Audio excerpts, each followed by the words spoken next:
Víctor Alfonso Benítez del mensaje, la palabra de Dios.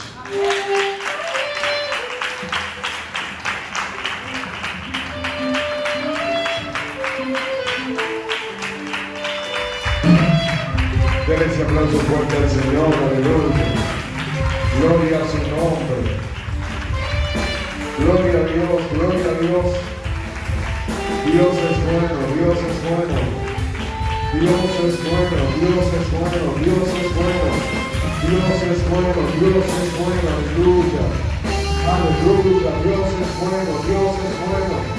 Dios es bueno, Dios es bueno. Dios ha sido bueno, Dios ha sido bueno. Dios ha sido bueno.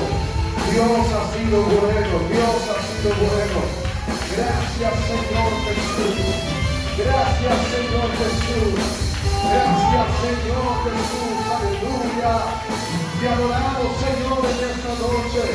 Te adoramos en esta noche, Padre amado. Te adoramos, te adoramos, te adoramos, te adoramos. A ti damos toda gloria, toda gloria. Toda gloria para ti, toda gloria para ti. Aleluya, aleluya. Yeshua, Yeshua. Yeshua, Yeshua. Toda gloria para ti,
¿cuántos saben que Dios es bueno? Antes de ministrar siempre suelo hacer esta pregunta: ¿cuántos saben que Dios es bueno? ¿Cuántos saben que Dios es misericordioso? Dice la palabra del Señor en el libro de Salmos: alabemos a Jehová porque Él es bueno, porque para siempre es su misericordia. Dice Salmo 101: alabad a Jehová porque Él es bueno, porque para siempre es su misericordia. Dice Salmo 107: alabad a Jehová porque Él es bueno, porque para siempre es tu misericordia. Dice el Salmo 108: alabemos a Jehová porque Él es bueno, porque para siempre es su misericordia. Salmo 118 dice: alabad a Jehová porque Él es bueno, porque para siempre es su misericordia. Salmo 136 dice: alabemos a Jehová porque Él es bueno, porque para siempre es su misericordia. Aleluya. Gracias, Señor. Gracias, Señor. Aleluya. Gracias, Espíritu Santo de Dios. Puede tomar su asiento. Gracias, Señor Jesús. Gracias, Dios. Hoy traigo una predicación que tengo, por así decirlo, un ser consciente de esta palabra, y realmente ha ministrado bastante mi vida, me ha ministrado demasiado. Hoy vengo a compartir un poco de ello, aunque es un tema un poco prolongado, un poco largo, porque es por sesión, y voy a compartir con ustedes una de ellas. Y el tema que traigo en esta noche es el siguiente: malas decisiones, una palabra, un propósito que no muere. El tema que traigo en esta noche es malas decisiones, una palabra, un propósito que no muere. ¿Me siguen? Gloria al Señor. Como lo decía el pastor, respondo por el nombre de Víctor Alfonso Benítez. Me congrego en la iglesia Casa de Restauración, mi pastora Elizabeth Areche. Estamos allá para servir, y pertenezco, líder también y parte del ministerio Oasis, que sé que por ahí usted ha escuchado más o menos una o dos canciones de nosotros. Y de cierta forma podría decirse que soy hijo también de la casa, porque esta fue la primera iglesia que visité desde niño. Mami me obligaba a venir, sí me obligaba, no era porque yo quería, mami me obligaba a venir, pero de una forma inconsciente, eso me llevó, me condujo a cogerle amor a las cosas de Dios, a ser un chico apasionado por Dios, apasionado por su presencia. Ver de la forma en que se adora aquí es una de las cosas que más me regocijo. Digo, wow, realmente aquí se adora a Dios. Doy gloria a Dios hay muchas personas que conozco acá que me vieron desde pequeño y de verdad ha sido de mucha bendición. Y estamos aquí para compartir un poco de lo que es la palabra de Dios. Que antes de introducir, voy a pedir por favor que me preste muchísima atención. Y lo segundo, que abra su corazón para recibir algo de parte de Dios. Como le había dicho, malas decisiones, una palabra, un propósito que no muere. Antes de empezar a desglosar el tema, quiero hacer una introducción de una anécdota, más bien de algo que pasó hace unos años atrás, el 3 de septiembre del año 1989, entre esos lados de Brasil rumbo a Israel, sucedió algo demasiado fuerte, que fue que en el vuelo 254 de Balich iban alrededor de 48 personas. Muchas gracias. 48 personas. Le voy a decir algo, mi predicación no es de emocionar a nadie, no estoy aquí para emocionarte. Estoy aquí para darte palabra de Dios que sé que va a edificar tu vida y te va a dar un rumbo totalmente diferente a lo que estás acostumbrado a ver. Pues bien, el vuelo 254 de Balich dice que se dirigía, estaba rumbo, su destino era llegar a Israel. Un grupo de 48 personas. Y entre el piloto y las personas que tienen que ver con esto de las coordenadas del avión para llegar a su destino, dicen los historiadores que cuentan concerniente a esto, que las coordenadas le llegó al piloto y por la experiencia que había tenido ya de volar un sinnúmero de aviones, estaba muy confiado en su capacidad, porque fue un hombre que se preparó bastante bien para fluir en esa dimensión. Ahora bien, cuando le pasan las coordenadas, hay un número que no le pasaron, lo cual desvió por completo la ruta que llevaban. El vuelo se llevaba más o menos unas 7 horas para llegar y salieron de un destino, iban a hacer escala en otro país. Y cuando vieron que se dirigían y las horas llegaron para hacer escala, dicen muchos, según lo que cuenta la historia, que varios pasajeros incluso trataron de llamar la atención de cabina, de que sentían que iban en dirección contraria. Más sin embargo, el piloto del avión dijo, no, tranquilo, porque el que sé de esto soy yo, y yo sé para dónde vamos, porque yo tengo la dirección. Dice, por las coordenadas vamos a llegar al destino. Pasaron varios de esos pasajeros y el piloto no se llevó, porque él tenía capacidad. Sin embargo, no se percató de que una de esas coordenadas estaba mal, lo cual los desvió por completo, al punto de que el avión estalló porque no encontraron dónde aterrizar. Muchos de nosotros como creyentes, constantemente Dios usa personas que están a nuestro alrededor para darnos una palabra concerniente a las coordenadas a tu destino profético en Dios, y nosotros no nos llevamos al punto y venimos a abrir los ojos cuando ya no hay vuelta atrás. En esta noche vengo a decirte, es necesario que tú te alinees para poder recibir lo nuevo de Dios que viene para tu vida.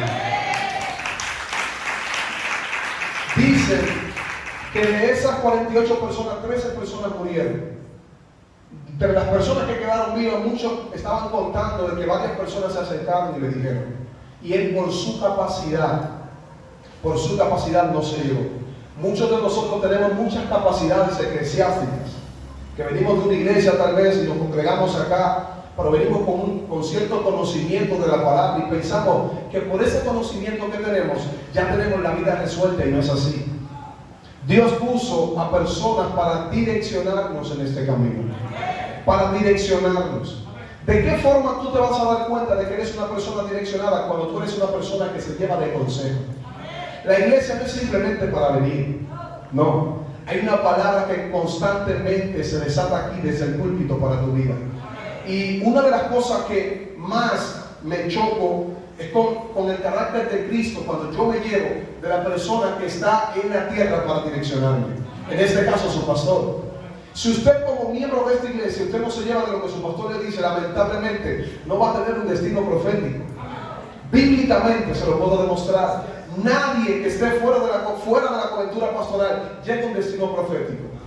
Unos años atrás, concerniente a este mismo tema, de las malas decisiones que tomamos, y me encantó porque el pastor hizo la introducción, que más adelante en mi desarrollo se lo voy a explicar. Cuando el Señor me llamó a muy temprana edad. Yo tenía unos 14, 15 años, cuando decidí pasar tiempo con Dios, volverme un amante de lo que era la presencia de Dios, pasar tiempo en el altar. Fabián es, por así decirlo, un hermano mío, porque mami lo crió allá en la casa, y Fabián, a todos los lugares que yo iba, Fabián iba conmigo. Incluso el mismo día que me convertí, Fabián también se convirtió, que aceptamos a Jesús como nuestro único y suficiente Salvador. Fabián no me deja mentir. Nosotros tomamos la decisión de pasar tiempo de calidad en la presencia de Dios. Fabián no me deja mentir. Él y yo tomamos la decisión de amanecer en la iglesia durante 2 años. Fabián siguió haciéndolo, pero yo lo hice por 2 años, corrido.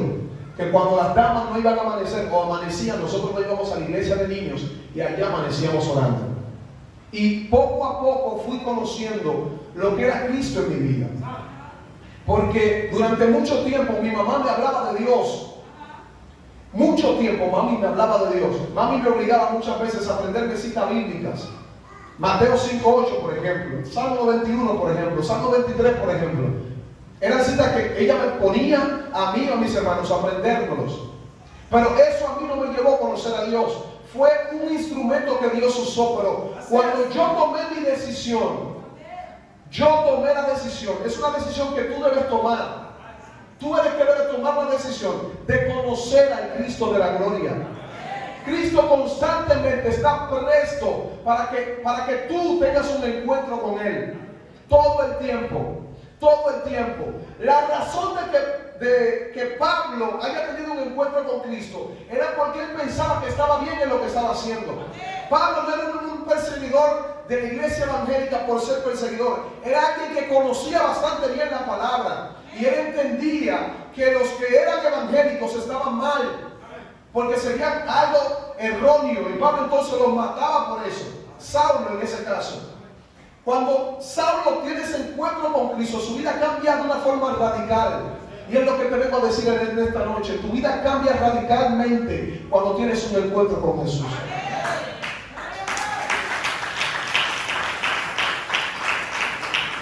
Como les seguía diciendo, malas decisiones, una palabra, un propósito que no muere. En el transcurso de mi vida en el Evangelio, tuve buenas decisiones. Pero también me encontré con malas decisiones que tomé. Es algo que es inevitable. Si tú quieres ver el propósito de Dios cumplirse en tu vida, es necesario que tú estés alineado a las cosas de Dios. En el transcurso de ese tiempo, el Señor empezó a usarme de una forma extraordinaria. Yo me sorprendía de la forma en que Dios me usaba para hablar y ministrar a la vida de muchas personas.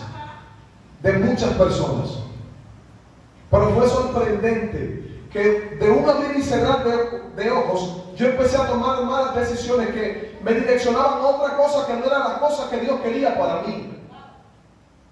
Dios quería muchas cosas, planes de bien, dice la Biblia. Es que lo que yo tengo para ti son planes de bien y no de mal. Yo vengo a prometerte un futuro y una esperanza en lo que yo vengo a darte, dice el Señor.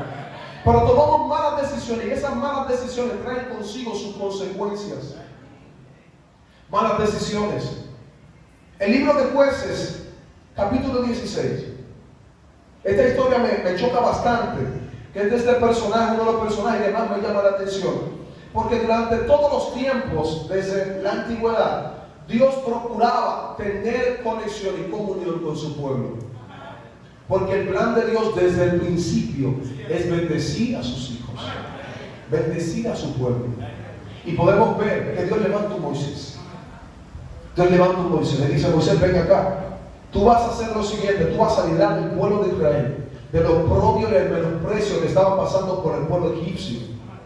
Cuando Dios llama a este hombre, dice que no puedo, Señor, porque tú sabes que yo soy tartamudo. Y todo eso dice el Señor, tú vas a poder, que voy a estar contigo. Y todo esto, Dios levanta a Moisés. En el transcurso del camino vemos que Moisés saca el pueblo de Israel de la mano de los egipcios. Sin embargo, unos capítulos más adelante, vemos que el pueblo se corrompe. El pueblo se corrompe y me llama mucho la atención esto. Digo, ¿por qué razón? Si pudieron ver de manera extraordinaria cómo Dios se manifestaba en sus vidas. ¿Por qué llegar a este punto? Por las malas decisiones. Decidían servir a otros dioses, cosa que a Dios para nada le agrada. Una de las cosas que Dios más detesta bíblicamente es la idolatría, servir a otros dioses. Y Dios constantemente se lo decía. Cuando vemos que esto pasa y el pueblo se corrompe y vuelve y se corrompe, Moisés se molesta y no llega a cumplir lo que Dios dijo que iba a hacer con el pueblo. Dios levanta entonces a Josué. Este Josué logra conquistar unas 32, 33, 36 reinos más o menos. Sin embargo, pudo de cierta forma pasar al pueblo y llegarlo a la tierra prometida. Duraron ahí unos 20 años en victoria. Volvieron entonces y desviaron su mirada de Dios. Lo que me llama la atención, digo, ¿por qué razón vuelven a desviar la mirada? Más adelante Dios viene y levanta un sinnúmero de jueces. Entre ellos está este personaje llamado Sansón, para enfrentar al pueblo filisteo. Dios levanta a Sansón. Dios le dice: Sansón, desde pequeño le dijo, tú serás nazareo, tú vas a librar a mi pueblo.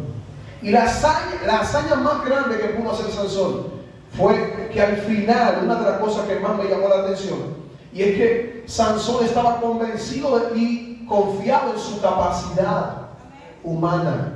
Aunque su fuerza venía de Dios, él pensaba que era lo que venía de él. Y en repetidas ocasiones podemos ver a este personaje que dice: no, yo voy a saber librarme, yo sabré librarme, yo estoy tranquilo porque yo soy el hombre fuerte. Yo soy el hombre fuerte. Una de mis predicaciones, de las primeras predicaciones de del 2021, yo hablaba acerca de la ecuaciones con soluciones infinitas. Yo decía, a la hora de que tú sacas a Dios de la ecuación, toda la operación pierde el sentido. Si tú sacaste a Dios de la ecuación, toda la operación perdió el sentido. Y eso fue lo que hizo Sansón. Sansón sacó a Dios de la ecuación. Él dijo: no, esta ecuación yo la voy a poder terminar con mi fuerza. Y dice la Biblia, en el libro de Jueces, capítulo 16, verso 20, específicamente el versículo 20, dice: y el Espíritu Santo se apartó de Sansón, y él ni cuenta se dio. Ni cuenta se dio. ¿Por qué? Tomó malas decisiones. Pero Sansón era un hombre que tenía una palabra. ¿Cuántos aquí han recibido de cierta forma una palabra que ha ministrado su vida? ¿Cuántos acá tienen una palabra de parte de Dios? De que Dios lo va a sacar de lo más profundo, de que Dios lo sacó de algo terrible que le iba a pasar. Muchos tienen una palabra de que Dios lo va a llevar a lugares lejos, de que Dios va a hacer con ellos cosas extraordinarias. Muchos tienen una palabra y muchos tienen que entender lo siguiente.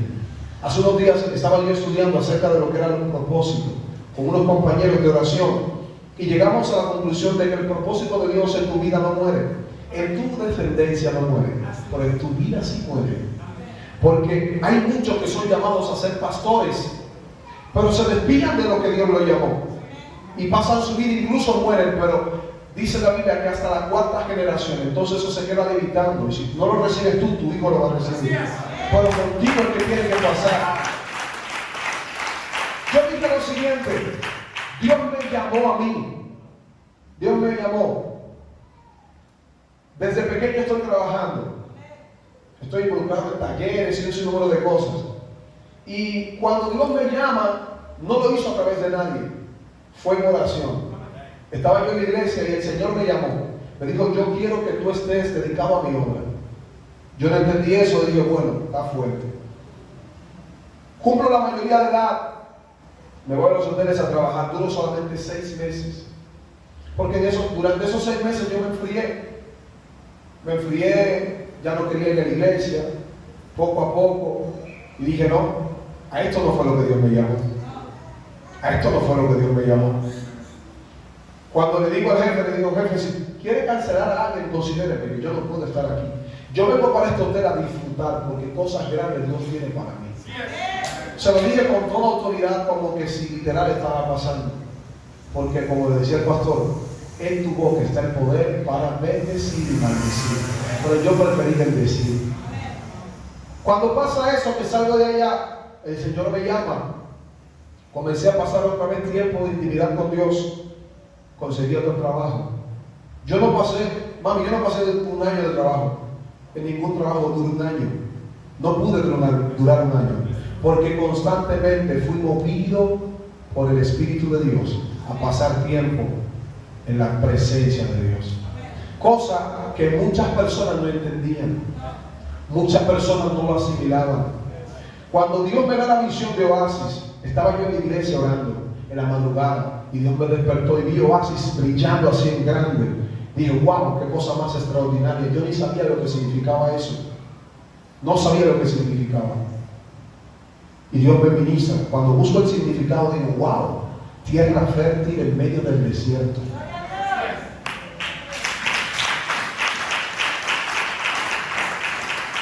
Sucede lo siguiente. Cuando Dios me llama y me muestra todo eso, Dios empieza a poner y alinear personas con la misma visión, con el mismo sentir de que un grupo de jóvenes se levanta con la intención de darle gloria al único que merece gloria, al único que merece adoración. Yo me sorprendí y le dije, Padre, pero ¿cómo lo voy a hacer? En mi casa, de cierta forma, yo quiero ayudar a mi mamá económicamente. Siempre ha sido mi visión. Dios sabe muy bien que si me da por ahí, si alguien tiene cuáles millones, si Dios me da algunos millones, la casa de mi mamá va a estar ahí de una. Y una vez un vehículo y alguien que lo maneje, que venga y la traiga a la iglesia. Porque es algo que siempre me he soñado. Es algo que siempre me he pedido al Señor. Le digo al Señor, Padre, está difícil la situación. Ya yo soy mayor de edad.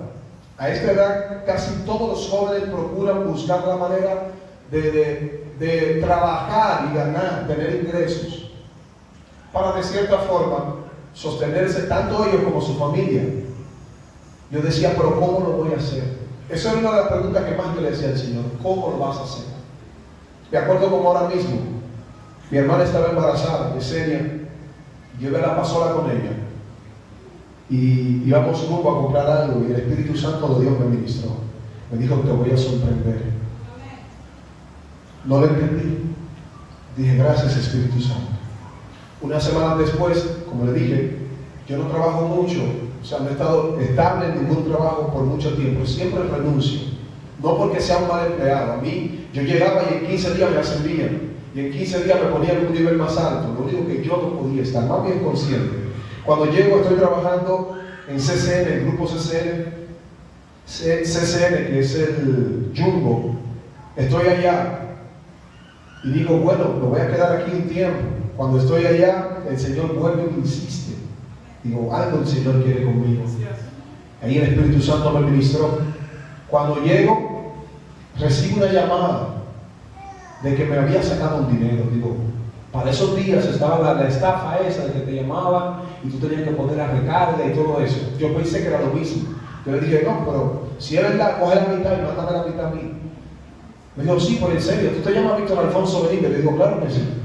Le digo, pero vamos a repartirlo, mitad y mitad. Me dice, usted es el Víctor Alfonso Benítez, cédula tal y tal y tal. Le digo, ah, sí, la cosa está más seria, ya dijo mi cédula.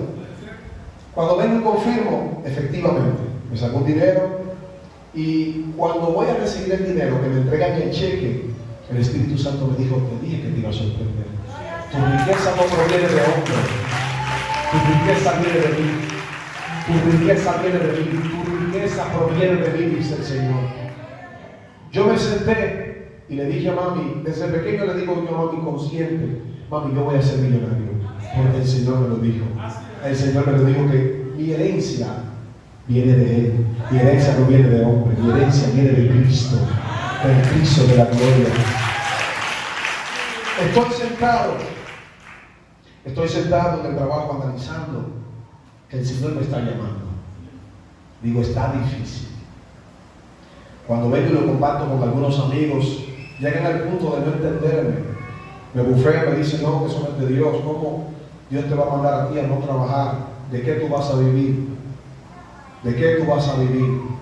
Para mí fue fuerte, porque duró un tiempo, y en ese tiempo de oración para mí fue un poco complejo, porque me estaban llevando más de lo que la gente decía. Incluso pastores cercanos a mí me decían, no, hijo, tienes que trabajar, que si Dios te manda a pasar tiempo con Él, es para que tú trabajes, y cuando tú salgas de tu trabajo, entonces pases tiempo con Él. Y dije, Dios no me habló así.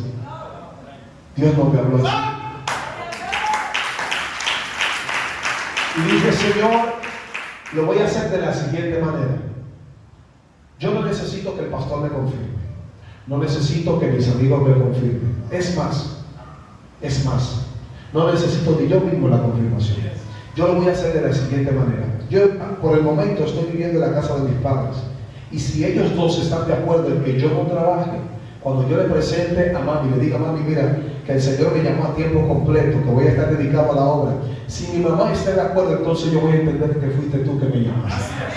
Se lo dije al Señor, a nadie más. Cuando estoy ahí, el Señor sigue insistiendo conmigo. Me acerco a mami y le digo, vieja, le quiero decir algo. Está difícil. Me dice, dime. Estaba recientemente en un trabajo, arroz y sonó, cuando eso. Y le digo, el Señor me llamó a estar en tiempo completo en su obra. Y mami me dijo, bueno, hijo, si es para el Señor, hazlo. Ustedes no se imaginan lo contento que yo estoy, lo agradecido que estoy por la madre que el Señor me dio. Tiempo atrás, yo analizaba y decía, wow, es difícil la situación que estamos pasando, porque hay cosas que nunca se me olvidaron de pequeño. Cuando yo me hacía dormido muchas veces en el piso, y yo escuchaba a esa doña venir y ponerme la mano en la cabeza y llorar por mí, decir, Señor, tú eres bueno, Señor, tú eres bueno, protege mi familia. Nunca deje de orar por sus hijos. Nunca deje de orar por sus hijos. Nunca, nunca, nunca. La oración de un padre para su hijo puede mucho. Es demasiado poderoso. Créame que en el transcurso de mi adolescencia algo pasó que mami no se dio cuenta, que hoy le voy a